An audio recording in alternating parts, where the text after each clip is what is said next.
Imagine this. The soul of Hitler and other tyrants does not disappear into nothingness. Sylvia Browne claimed that the afterlife has its own laws, and it is there that the truth hides, a truth both terrifying and mesmerizing. But what awaits those who caused suffering to millions? Heaven? Hell? Or something far stranger and more frightening? Have you ever wondered what happens to the souls of those the world considers the embodiment of evil? What lies beyond the veil of death for figures like Hitler, Stalin, or serial killers whose very names send shivers of horror? We are used to believing that justice must triumph somewhere out there in the invisible world, yet few dare to speak openly of what truly happens to such souls. And this is where the woman both feared and worshipped steps in. Sylvia Browne, one of America's most scandalous and vivid psychics. She claimed she had peered into depths of the afterlife rarely reached even by the boldest clairvoyance. And she was the one who dared to speak aloud what many preferred to keep hidden. The souls of great villains do not vanish. They do not dissolve into oblivion. But neither are heaven's gates open to them. They find themselves in a special space where every thought, every crime, returns to them magnified. Sounds like a dark fairy tale, doesn't it? Yet Browne insisted, this is no invention. And the deeper one delves into her accounts, the clearer it becomes. This is a mechanism of cosmic justice, one that exists beyond religions and human courts. She explained that at the moment of death, the soul of a villain does not undergo the ordinary transition, but experiences a kind of shock. For most people, death is release, reunion with loved ones, a burst of light, an overwhelming sense of endless love. But for those carrying the weight of vast destruction, things unfold differently. They are met not by light, but by the darkness of their own conscience. You see everything you did, Browne said, but not through the eyes of the victim, as if you were living their pain anew 1,000 times stronger. And here arises the question, can such deeds ever be atoned for? Can a soul burdened with millions of deaths find release? Or is it condemned to wander eternally through realms clairvoyants call the lower levels? Sylvia claimed there is no eternal hell, but there is an isolation zone where those who brought immense suffering are sent. It resembles a quarantine for the soul. There are no cauldrons of fire, no tortures as artists like to imagine. It is worse. Silence, emptiness, the reflection of oneself. The soul is left face to face with what it fled from for so long, the truth. And here, she said, begins the most fascinating part. These souls cannot return to earthly life immediately. For ordinary people, reincarnation is a natural process, a continuation of learning. But for souls on the level of Hitler or serial killers, the path is blocked. They must endure a colossal purification process, which may last centuries. She described encountering souls stuck in this transitional corridor, desperately trying to re-enter the earthly world, yet unable. Imagine the despair of a being craving a second chance, yet forced again and again to confront the echoes of its own crimes. Sylvia painted this place as a grey zone, where there is neither light nor sound, only endless visions of what has been done. And according to her, this is far more terrifying than any religious concept of hell. The pain comes back to them not as punishment from outside, but as a mirror reflecting their own actions, she insisted. But here is what intrigues. Browne said that even for such souls there is hope, but it comes neither quickly nor for everyone. Some souls begin to understand, to sincerely plead for forgiveness, not from God, but from their victims. And in that moment, a tiny light appears at the end of the endless tunnel. But are the victims willing to forgive? And if there are millions of them? Sylvia never gave a clear answer. She only said, there is nothing stronger than the law of cause and effect. A soul may try to justify itself, but the truth will echo forever. And here emerges the ultimate question, leaving us in suspense. If such souls ever do return to this world, in what form? Could they walk among us again, as a child, a neighbor, a politician? or is their path cut off forever? Browne left that answer hanging, suggesting that the truth might shock anyone daring to look beyond the familiar notions of life after death. Sylvia Browne said, "You can't even imagine how alive souls remain after death. They don't lose memory. They don't dissolve into faceless energy. They continue to feel. And that is the greatest punishment for those who brought evil." When she described the afterlife experience of souls like Hitler's, her listeners froze. She claimed such souls do not immediately realize they are dead. Imagine, a man accustomed to giving orders, ruling the fates of millions, suddenly finding himself in silence. No army, no allies, no justifications. There is only himself and his deeds. At that moment, the soul begins to see millions of faces, Browne said, the eyes of those whose lives it destroyed, whose destinies it shattered. And it doesn't just see them, it feels each one's pain. In a single instant, it is crushed beneath the weight humanity had borne for years. Browne called this state an explosion of awareness. The soul collides with a mirror that reflects not its own face, but millions of screams, sufferings, and tears. And here something happens that is hard to express in words. Time ceases to exist. The soul may endure this for centuries, though to it is a single moment of eternity. Sometimes people asked, why? Isn't that enough to destroy the soul? But Sylvia replied that destruction does not exist. The soul is a spark of the divine, and even the darkest deeds cannot extinguish it. But the spark can be buried under layers of darkness that must be cleansed away, and the process is excruciating. She gave the example of one session where she described the soul of a dictator whose name she withheld. Sylvia said she saw him in a space resembling grey fog. He stood alone, surrounded by infinite emptiness, while chaos raged inside him. He tried to scream, to justify himself, to insist he had acted for a higher purpose. But every word he spoke came back as an echo of pain, as though the very energy of that place would not allow him to lie. The most astonishing thing, Browne insisted, was that these souls are not punished by any external force. No one stands over them with a whip. There are no tormenting angels. Everything they endure is born from within.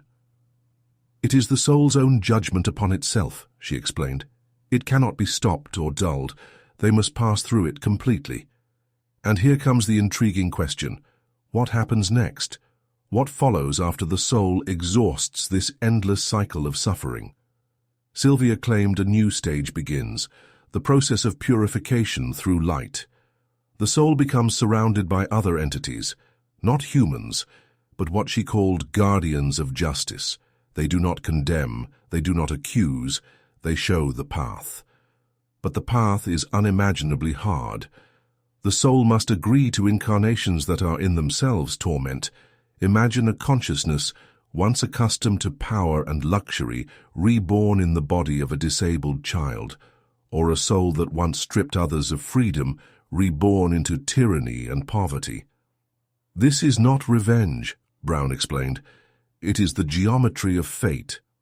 To understand the price of pain, you must endure it yourself. And here she often left her listeners in heavy silence. Yes, such souls can return, but their journey will be so agonizing that any ordinary person's life will seem like paradise in comparison.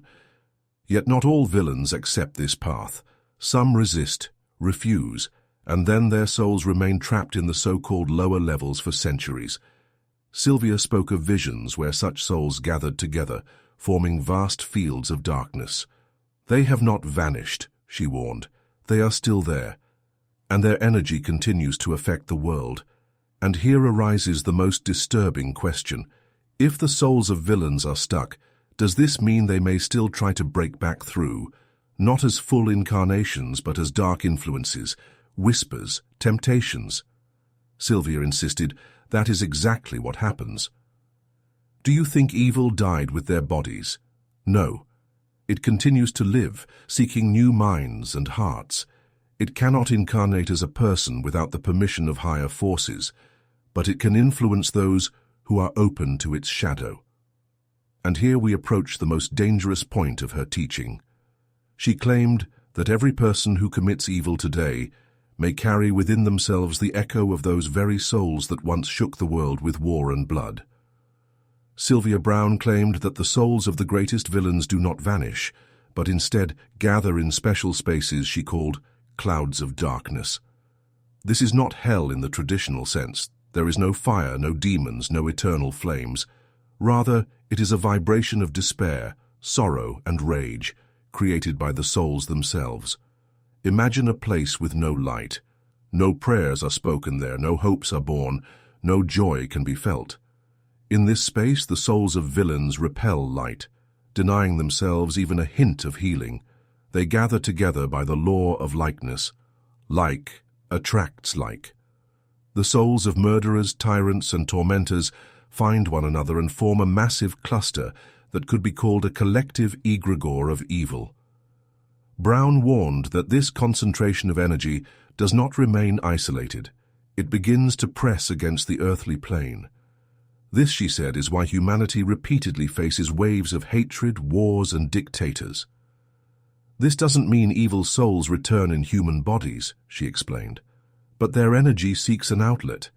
And if a person is weak in spirit, if he is open to darkness, this energy can use him. One of her students asked, "Does this mean a new tyrant could be a continuation of an old one?" Sylvia answered enigmatically, "Not a continuation, but an echo, a sound that does not fade for centuries." She spoke of visions in which she saw souls like Hitler and other dictators unable to detach from Earth. They seemed chained to the field of human emotions, feeding on fear. Every time millions of people sank into despair, this energy revived. "Do you think the darkness disappeared?" she asked. "No. It waits for the moment when it can reach out again. And here lies the intrigue. Can a soul that has sunk so deeply into darkness ever return to light?" Browne's answer was, "Yes, but the path is so long that the human mind cannot comprehend it." She explained that such a soul would need to live through hundreds, sometimes thousands of lives, each one an act of atonement. For example, the soul of a dictator who destroyed millions of destinies might reincarnate as an anonymous peasant, struggling against hunger and cold for a lifetime, or as a woman whose children die in infancy so she may taste the pain of losses she once inflicted. "This is not revenge," she repeated. "It is balance. The universe demands harmony." What frightened her listeners most was Browne's suggestion that such souls may already walk among us in new bodies. "Perhaps someone you know personally was once a man cursed by millions," she warned. The thought sent chills down her audiences.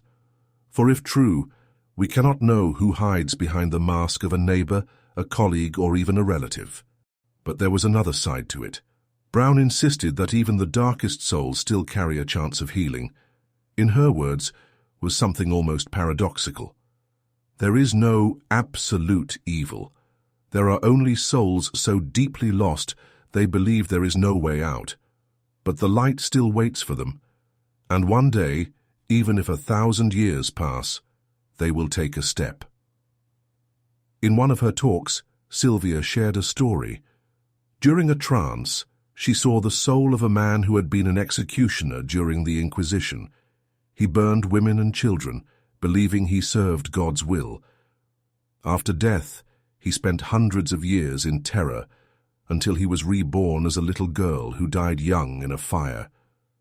In that moment, Browne said, the soul for the first time felt the pain of those it burned, and that became its first step home. These examples were so powerful that listeners shivered as they heard them. For if true, it means no soul is ever lost forever.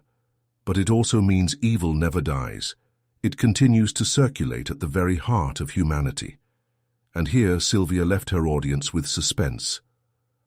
Perhaps, right now, history is repeating itself.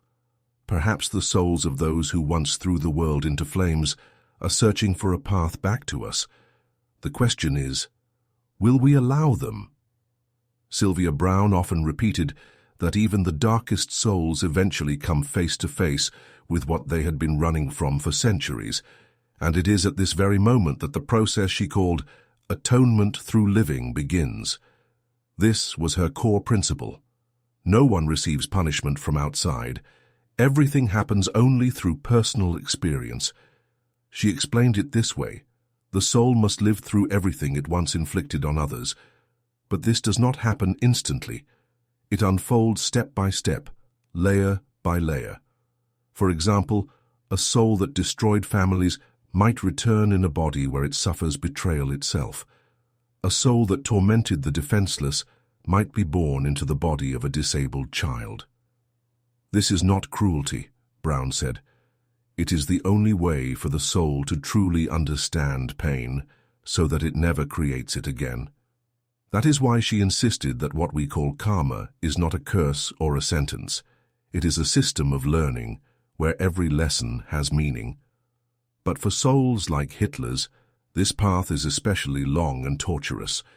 Their energy is so distorted that the universe seems to slowly straighten them out by placing them into the harshest scenarios. Browne shared shocking examples. In one session, she described the soul of a tyrant who once delighted in torture. After death, he reincarnated as a woman who spent her entire life suffering from unbearable pain. Doctors could never find the cause. Medicine was powerless. But on a spiritual level, it was a precise lesson to feel every spark of the agony he had once inflicted on others. And here Sylvia made an important clarification. The soul does not suffer in vain. Every trial is carved into its personal path. She said, "You may rage against injustice, you may curse fate, but if you look with the eyes of the soul, you'll see it is a carefully calculated process." Sometimes she was asked, "Can such a soul simply dissolve, disappear forever?" Browne's answer was firm. No, total annihilation does not exist. Even the darkest spark remains part of the source. But the longer it resists, the longer it will wander in shadow. The most intriguing part was her claim that such souls rarely reincarnate right away. They must linger for long periods in the in-between, almost like in isolation. There they sink into their memories, reliving them again and again. "It's like a movie," she said. "Except they don't watch from the outside, they live it all over. Every tear, every scream, every blow. And it continues until repentance awakens within them." Yet the moment of awakening does arrive. Browne described it as a sudden light in the darkness.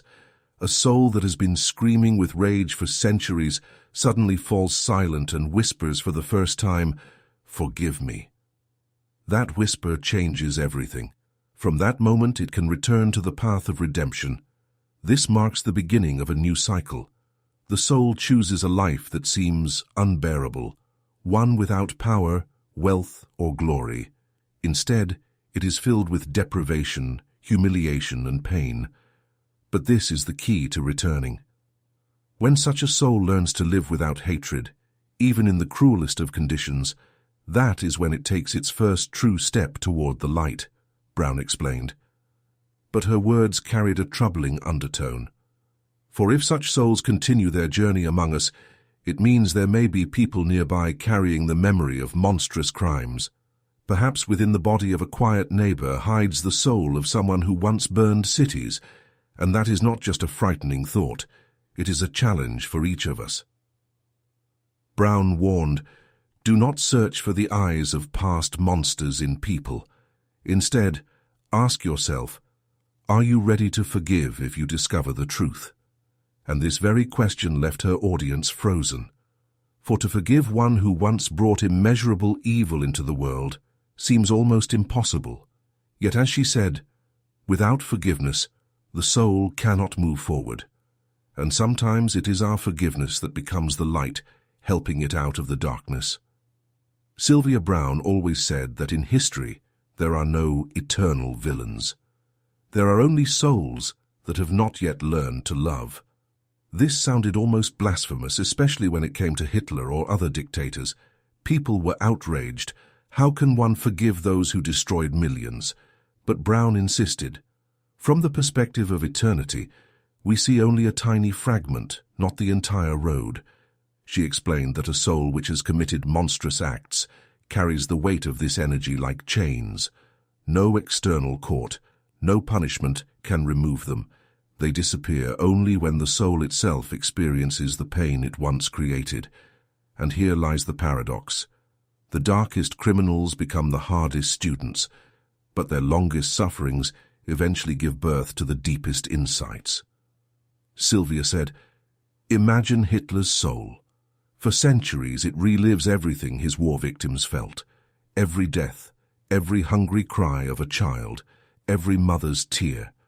And it continues until the first ray of remorse appears in that soul's heart." But here's the intrigue. Browne claimed such souls return to Earth sooner or later, not to rule again, but to serve. She spoke of visions where the souls of former tyrants were born into ordinary people condemned to suffering. Some became victims of violence, some lived in poverty, some were born with severe illnesses. All of this, a form of atonement, a step toward the light. And yet the central question remains, are we, the living, ready to encounter such souls among us? No one will tell you to your face, "I was Hitler," or "I was an executioner." But what if that soul is already near? Perhaps it sits across from you on the bus. Perhaps it is your neighbor, or even your relative. We will never know, but Sylvia warned, if you meet someone who suffers without cause, do not rush to judge. You may be looking at one of the darkest souls making its way home. This thought is paralyzing, because if it is true, then we ourselves become participants in a great drama. Our compassion, our ability to reach out to the one everyone else turns away from, may be the very key that speeds up the soul's return to the light. And here arises a strange feeling. Perhaps this is exactly why we live alongside such people. Sylvia often added, God does not create monsters. Monsters we become ourselves. But to escape this darkness, we also must do it ourselves, through love, through pain, through awareness. And perhaps the most astonishing part of her words was this: even the darkest souls eventually return to the light. Not a single spark is lost forever. And it is precisely for this reason that despite all the horrors of history, despite the blood, pain, and suffering, the future still carries hope. Think about it. If this is true, then we live in a world where the souls of the greatest villains of the past walk among us. But perhaps right now, they are going through their hardest trials, so that one day they may become the brightest beings. And if so, maybe our duty is not to judge, but to watch and to learn. Sylvia Browne left us with this paradox as a challenge. Hating is easier, but to understand one, that means stepping onto a new level.